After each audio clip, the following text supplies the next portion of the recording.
বিখ্যাত শিল্পী জুবিন গার্গ স্যারের সঙ্গে আমি ফেস টু ফেস দেখা করেছি। আসামের একটি রিলায়েন্স পেট্রোল পাম্পে তেল নিচ্ছিলেন। যেই পাম্পে স্যার তেল নিচ্ছিলেন সেই পাম্পে আমিও তেল নিতে গিয়েছিলাম। সেখানে কিছু ঘটনা ঘটেছে, সেগুলোই আজকে ভিডিওর মাধ্যমে তুলে ধরবো। এই মানুষটি এমন একজন মানুষ যাকে অনেকেই চেনে এবং অনেকেই চেনে না। উনি আসলে সবসময় ক্যামেরার পেছনে থেকে কাজ করেন, কিন্তু উনার ভয়েস শুনলে 99% বুঝতে পারবেন।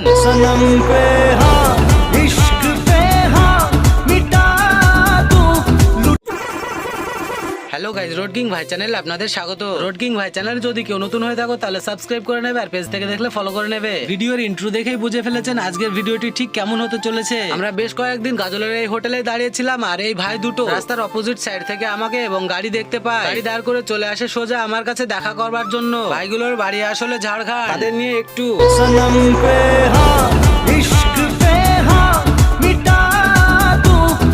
ভাইগুলো ঝাড়খণ্ডের ছেলে, কিন্তু দেখে বুঝতেই পারছেন আমাকে পেয়ে কতটা আনন্দিত। নিজেও এসেছেন এবং সঙ্গে করে আরো কয়েকজনকে নিয়ে এসেছে। বন্ধুগুলোর গাড়ি লোড হবে তাই একটু তাড়াহুড়ো করেই কয়েকটি সেলফি এবং কিছু ভিডিও বানিয়ে নিলাম। রাত্রিবেলায় এমন একজনের সঙ্গে দেখা হয়ে গেছে। সে আসলে কে আপনারা জানলে অবাক হয়ে যাবেন। ওনার মুখ হয়তো অনেকে চেনেন না, কিন্তু ভয়েস শুনলে অবশ্যই চিনতে পেরে যাবেন, যেহেতু উনি সবসময় ক্যামেরার পিছনের দিকে কাজ করেন এবং অনেকেই ফেস চেনে, যেহেতু অনেক কয়টা ভিডিওতে ফেস শো করেছেন। উনি আসলে কে, ওনার একটি ভিডিও প্লে করে শুনিয়ে দিচ্ছি।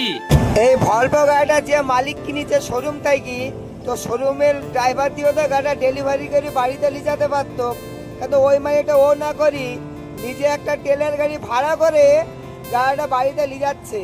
তাহলে বুঝতে পারছো গাড়ির মালিকটা তাহলে কত ভালো। হ্যাঁ, এই হচ্ছে সেই রোড বাদশাহ। এবার আসি জুবিন গার্গ স্যারের কথায়। স্যারের সঙ্গে দেখা হয়েছিল একটি রিলায়েন্স পেট্রোল পাম্পে প্রায় 2 বছর আগে। গুয়াহাটি থেকে ওয়েস্ট বেঙ্গলের দিকে আসার সময় কামালপুর কেন্দুকন পার করে বাহাতে যে রিলায়েন্স পেট্রোল পাম্পটা ছিল, সেই পেট্রোল পাম্পে আমি তেল নেবার জন্য ঢুকেছিলাম রাত্রি 10টার সময়। পাম্পে প্রবেশ করা মাত্রই দেখি পাম্পের লজেনের কাছে কেউ নেই, সকলে সেই একই জায়গায় রয়েছে, সেলফি নেওয়ায় ব্যস্ত। পাম্পের লজেনের কাছে গাড়িটি লাগিয়ে হাঁটতে হাঁটতে গেলাম, যেখানে সকলে মিলে সেলফি নিচ্ছে। সেখানে গিয়ে একজনকে জিজ্ঞাসা করি উনি আসলে কে, যেহেতু আমি সত্যিই চিনতাম না তাকে। যে ব্যক্তিকে জিজ্ঞাসা করলাম উনি আসলে কে, সেই ব্যক্তি উত্তরে বললেন উনি সেই জুবিন গার্গ, বিখ্যাত সিঙ্গার, যিনি এ আলি মাদাতওয়ালি গান গেয়েছেন। আমি উত্তরে বললাম হ্যাঁ তাই তো, খুবই বড় একটি শিল্পী। এই মনে করে আমি একটি সেলফি নিতে যাওয়াই ততক্ষণে ওনার সকলের সঙ্গে সেলফি নেওয়া হয়ে গেছে এবং তিনি বেরিয়ে যাচ্ছিলেন। আমি অতটা গুরুত্ব দিলাম না, যেহেতু ওনাকে আমি চিনতামও না এবং ওনার ব্যাপারে ধারণাও ছিল না। অতটা মন খারাপও করেনি। স্যার যখন দুনিয়া ছেড়ে চলে যায় তারপরে সোশ্যাল মিডিয়ায় অনেক রকম ভিডিও আসতেই উনি কি গান করেছেন, উনি কেমন লোক ছিল এবং ওনার প্রতি মানুষের ভালোবাসা এবং গর্ব দেখে সবকিছু আমার কাছে পরিষ্কার হয়ে যায়। ওনার সঙ্গে কেউ ফেস টু ফেস দেখা করতে চাইলেও পায় না, আর আমি মাত্র 2 মিটার সামনে থেকে দেখেছি ঠিকই, কিন্তু একটি সেলফি নিতে পারিনি।